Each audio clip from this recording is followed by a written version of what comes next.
خیبر پختونخوا میں دہشت گردی کے لیے سازگار سیاسی ماحول فراہم کیا جاتا ہے۔ خیبر پختونخوا میں دہشت گردی کو سیاسی سرپرستی حاصل ہے۔ دہشت گردی کی 80% واقعات خیبر پختونخوا میں ہوئے۔ جو کہتے ہیں آپریشن نہیں ہونے دیں گے، کیا وہ ریاست سے بڑھ کر ہیں؟ D G I S P R lieutenant general Ahmed Sharif Chaudhry کی نیوز کانفرنس، کہا کہ وزیر اعلیٰ خیبر پختونخوا کا بیانیہ کھل کر سامنے آیا۔ وزیر اعلیٰ کہتے ہیں افغانستان ہماری مدد کرے، کہتے ہیں کابل ہماری سیکیورٹی گارنٹی دے۔ یہ کون سی تسکین کی پالیسی ہے کہ آپ افغانستان سے کہتے ہو ہماری مدد کریں؟ اگر ملٹری آپریشن نہیں کرنا تو کیا خوارج کے پیروں میں بیٹھنا ہے؟ یہ کہتے ہیں فوج خیبر پختونخوا سے نکل جائے۔ پاک فوج وفاقی حکومت کی ہدایت پر کام کرتی ہے، یہ خود فتنہ الخوارج کے سامنے کھڑے ہونے کے لیے تیار نہیں۔ دہشت گردوں نے A N P, Peoples Party, Noon League, J U I پر حملے کیے۔ فتنہ الخوارج اس سیاسی جماعت پر حملے کیوں نہیں کرتی؟ دہشت گردی کے خلاف جنگ کے بیانیے سے کوئی ہمیں ٹس سے مس نہیں کر سکتا۔ اس معاملے پر تمام سیاسی جماعتیں اور سیکیورٹی فورسز کا ایک ہی بیانیہ ہے۔ اگر ان سے کوئی 2 سے 3 سوال کر لے تو ان کے پاس کوئی جواب نہیں ہوتا۔ یہ فتنہ الخوارج کا منظور نظر بننا چاہتے ہیں۔ ساری پارٹی تو ایک بندے کے ریوالو کرتی، اس وقت بھی پوری حکومت ایک بندے پہ ریوالو کرتی تھی۔ اس وقت بھی ان کو تھا بات چیت کرو، بات چیت کرو، بات چیت کرو، اور وہ جس چیز کے پیچھے پڑ جاتا ہے کہ بات چیت کرو، بات چیت کرو۔ آپ یہ ادارے پہ نہیں لگا سکتے، یہ شخصیات کا کھیل تھا۔ بھائی وہ وزیر اعظم تھا، وہ بااختیار وزیر اعظم تھا، جو بعد میں کہتا ہے میرے پاس تو اختیار ہی کوئی نہیں تھا، فیصلہ نہیں کرتا ہوں۔ وہ اتنا بااختیار وزیر اعظم تھا کہ اس وقت تو وہ قوم کے جو آپ کا آرمی چیف ہے اس کو قوم کا باپ بھی ڈکلیئر کر دیا تھا انہوں نے۔ اتنا اختیار تو کسی وزیر اعظم کے پاس نہیں تھا آج تک 1947 سے کہ وہ کسی آرمی چیف کو قوم کا باپ ڈکلیئر کر دے۔ ہمیں تو یہ پتہ ہے کہ قوم کا ایک ہی باپ ہے، قائد اعظم محمد علی جناح۔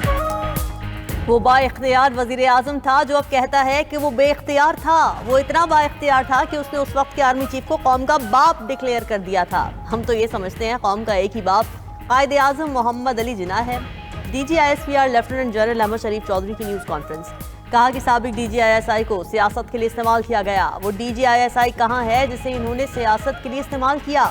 اس وقت کی حکومت ایک ہی شخص کے گرد گھومتی تھی۔ آج کی حکومت بھی با اختیار ہے اور پہلے کی حکومتیں بھی با اختیار تھیں۔ یہ بیانیہ مضحکہ خیز ہے کہ ہم بے اختیار تھے، کوئی فیصلہ نہیں کر سکتے تھے۔ ایک لیڈر اپنی جماعت کو ماضی میں عامر کی طرح چلاتا رہا۔ مزید بولے کہ پی ٹی آئی قیادت ہر فورم پر دہشت گردی کے خلاف آپریشنز کی مخالفت کر رہی ہے۔ آئین کہتا ہے کہ ملکی خود مختاری اور سالمیت سے بڑھ کر کچھ نہیں، کوئی شخصیت پاکستان سے بڑھ کر نہیں، کسی کی سیاست پاکستان سے بڑھ کر نہیں۔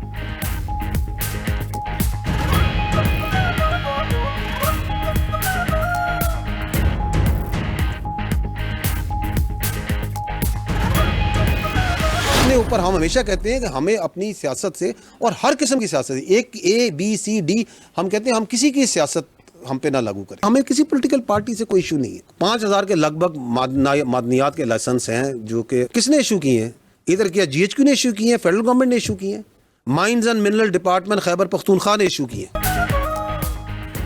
جس سیاسی جماعت نے بات کرنی ہے حکومت سے کرے، ہمیں کسی سیاسی جماعت سے کوئی ایشو نہیں، ہمارا کام سیاسی جماعتوں سے بات کرنا نہیں۔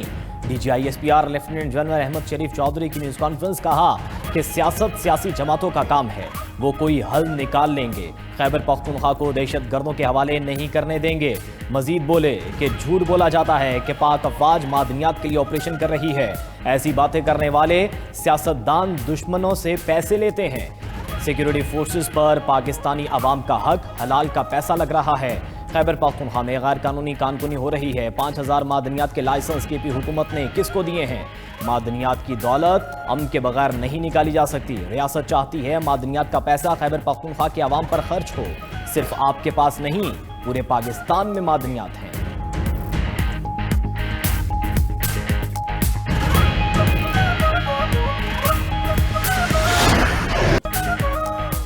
مارکہ حق میں بھارت کا منہ کالا کیا۔ مارکہ حق میں بھارت کو سبق سکھانا ضروری تھا۔ آپریشن سندور کی کالک ابھی تک بھارت کے منہ سے نہیں جا رہی۔ D G I S P R lieutenant general Ahmed Sharif Chaudhry کی نیوز کانفرنس، بولے کہ مارکہ حق کے بعد افغانستان کو بھی منہ توڑ جواب دیا۔ اس کے بعد دونوں ایک دوسرے سے بغل گیر ہو گئے۔ کہا جاتا ہے 2026 میں افغانستان اور بھارت مل کر پاکستان پر حملہ کریں گے۔ افغانستان اور بھارت آ جائیں، ان کا شوق پورا کریں گے۔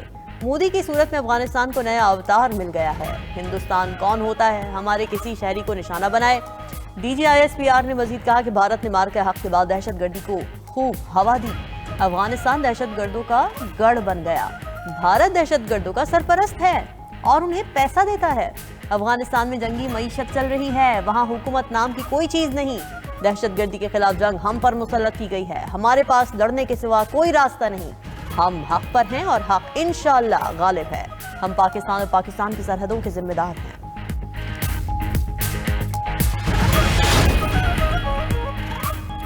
افغان بارڈر بند کرنے سے دہشت گردی میں نمایاں کمی ہوئی، سرحدی بندش کے فوائد نظر آنا شروع ہو گئے۔ D G I S P R lieutenant general Ahmed Sharif Chaudhry کی نیوز کانفرنس کہا کہ افغان طالبان نے افغانستان پر قبضہ کیا ہوا ہے، افغانیوں کو فیصلہ کرنا ہے کہ وہ قابض گروپ کے ساتھ کیسے ڈیل کریں۔ پاکستان کی معیشت افغانستان سے نہیں جڑی ہوئی، بلوچستان میں دہشت گردی کرنے والے ایک دوسرے کے مخالف تھے، دہشت گردوں کے باپ افغان طالبان نے انہیں ایک کر دیا۔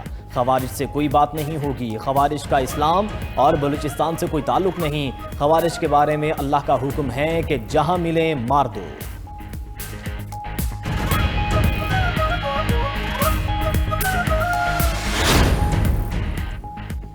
دہشت گردی کے ناصور کو ختم نہ کیا گیا تو کل آپ کے اسکولز، دفاتر اور گلیوں میں دہشت گرد حملے ہو رہے ہوں گے۔ D G I S P R lieutenant general Ahmed Sharif Chaudhry کی نیوز کانفرنس کہا کہ کہتے ہیں باقی ممالک میں افغانستان سے دہشت گردی کیوں نہیں ہو رہی؟ کون سا پڑوسی ملک افغان طالبان سے خوش ہے؟ گزشتہ سال پاکستان میں 27 خودکش بم دھماکے ہوئے، یہ تمام حملے افغانوں نے کیے۔ پاکستان نے افغانستان کو سمجھایا ایسا نہ کریں، ثبوت ہیں کہ افغانستان میں دہشت گرد کہاں کہاں ہیں۔ گزشتہ سال 75,000 انٹیلیجنس بیسڈ آپریشن کیے، گزشتہ برس مجموعی طور پر 1235 شہادتیں ہوئیں۔ ہم واضح ہیں، یہ جنگ ہم نے جیتنی ہے، دہشت گردی کے خلاف متحد ہو کر کھڑا ہونا ہوگا۔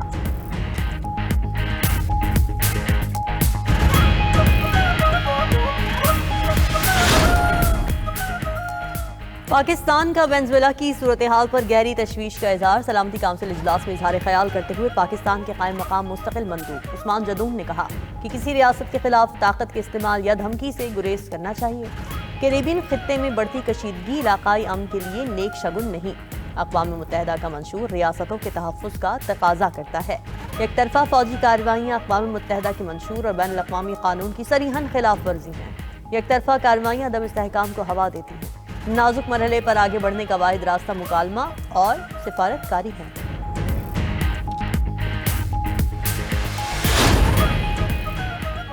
وینزویلا پر امریکی حملے عالمی قوانین کی خلاف قرار، وینزویلا کی صورتحال پر اقوام متحدہ کی سلامتی کونسل کا اجلاس، U N secretary general Antonio Guterres کا بیان پڑھ کر سنایا گیا۔ انتونیو گوتریس نے کہا کہ وینزویلا فوجی کارروائی میں بین الاقوامی قوانین کی پاسداری نہیں کی گئی۔ وینزویلا کے صدر اور ان کی اہلیہ امریکی تحویل میں ہیں، وینزویلا کے مستقبل پر تشویش ہے۔ اجلاس میں روس اور چین کی مادورو اور ان کی اہلیہ کی فوری رہائی کا مطالبہ۔ روسی سفیر نے کہا کہ کراکس پر حملہ کر کے امریکہ جرائم کا مرتکب ہوا، وینزویلا پر امریکی حملوں کے لیے کوئی جواز موجود نہیں تھا۔ وینزویلا کے صدر اور ان کی اہلیہ کی گرفتاری غیر قانونی ہے۔ چین کے نائب سفیر نے کہا کہ لاطینی امریکہ کسی کی کالونی نہیں۔ اجلاس میں گفتگو کرتے ہوئے امریکی ایلچی کا حملے کا دفاع، کہا کہ ہم کسی ملک پر قبضہ نہیں کر رہے، مادورو کی گرفتاری سے وینزویلا کا مستقبل بہتر ہوگا۔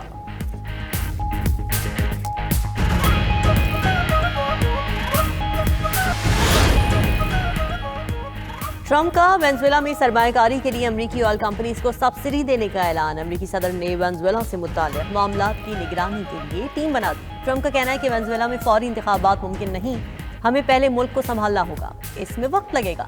امریکی فوج کو دوبارہ وینزویلا بھیجنے کے لیے قانون سازی کی ضرورت نہیں۔ وینزویلا کے تیل کے انفراسٹرکچر کی بحالی کا منصوبہ 18 ماہ سے بھی کم وقت میں مکمل کیا جا سکتا ہے۔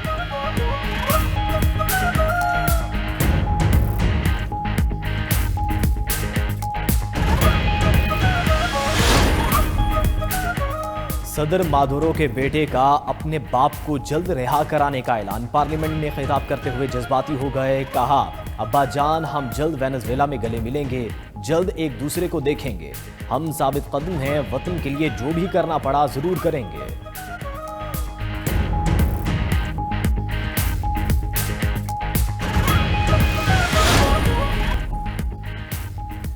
امریکی وزیر دفاع نے کھلے عام روسی فضائی دفاعی نظام کا مذاق اڑا دیا۔ پیٹ ہیگزیت نے کہا ہے کہ کراکس میں امریکی کارروائی کے دوران روسی دفاعی نظام ناکام رہا، روس اپنے دفاعی نظام کے بڑے دعوے کرتا تھا۔ امریکی افواج نے وینزویلین صدر کو بغیر کسی نقصان کے گرفتار کیا۔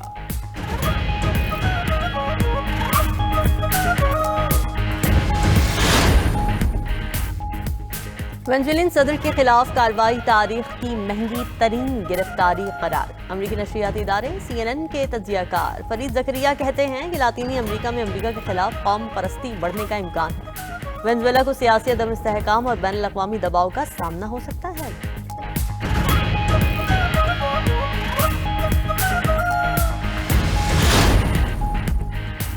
گرین لینڈ کے معاملے پر یورپ نے ڈنمارک کی حمایت کر دی۔ یورپی رہنماؤں کی گرین لینڈ میں بیرونی مداخلت کی مخالفت۔ یورپی رہنماؤں کا کہنا ہے کہ گرین لینڈ امریکہ نہیں، اس کے عوام کا ہے، گرین لینڈ کے عوام کے فیصلے کا احترام کیا جائے۔ ادھر ایران نے وینزویلا پر امریکی حملوں کو عالمی قوانین کی خلاف ورزی قرار دے دیا۔ ترجمان ایرانی وزارت خارجہ کا کہنا ہے کہ وینزویلین صدر مادورو کو فوری رہا کیا جائے۔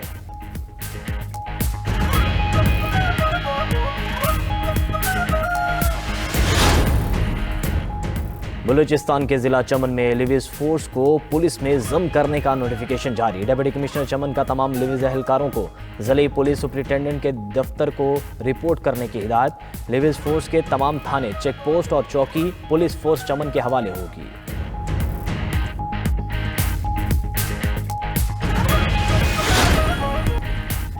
غزہ میں امن فوج بھیجنے کا کوئی ارادہ نہیں، آذربائیجان کے صدر نے واضح کر دیا۔ بولے ہم امریکی انتظامیہ کے ساتھ رابطے میں ہیں، معاملے پر سوالات کی فہرست بھیجی ہے۔ عرب ممالک اپنے معاملات خود دیکھیں، جب ہم مشکل میں تھے ہمیں اکیلا چھوڑا گیا۔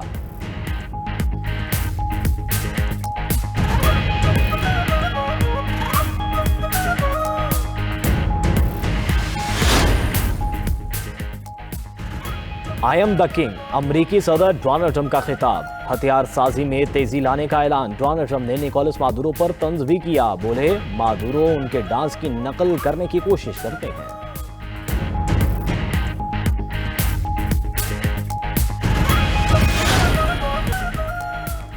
اسرائیلی وزیر اعظم کی ایران کو دھمکی۔ نیتن یاہو کا کہنا ہے کہ ایران کو بیلسٹک میزائل پروگرام بحال کرنے کی اجازت نہیں دیں گے۔ اسرائیل پر کسی طرف سے حملہ ہوا تو ایران کو بہت سنگین نتائج کا سامنا کرنا ہوگا۔ ادھر ایرانی سپریم لیڈر آیت اللہ خامنائی کا کہنا ہے کہ دشمن فریب دینے والا اور جھوٹا ہے، ہم ان پر بھروسہ نہیں کرتے، دشمن کی دھمکیاں اور ایرانیوں پر اثر نہیں کریں گی۔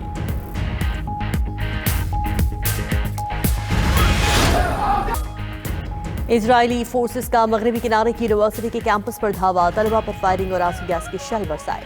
خبر ایجنسی کے مطابق اسرائیلی فوج کی فائرنگ سے 41 طلبہ زخمی ہوئے۔ صہیونی فوجیوں نے زخمی طلبہ کی مدد کے لیے آنے والی ایمبولینسز کو اندر آنے سے روک دیا۔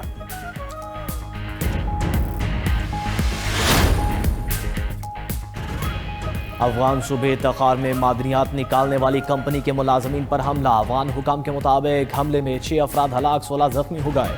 ہلاک افراد میں مقامی اور کمپنی ملازمین شامل ہیں۔ اور سعودی عرب میں ڈاکار جیپ ریلی کا میلہ، امریکہ کے سیٹ کوئنٹرو نے پہلی پوزیشن حاصل کر لی۔ جنوبی افریقہ کے ڈرائیور کا دوسرا، سعودی ڈرائیور کا تیسرا نمبر۔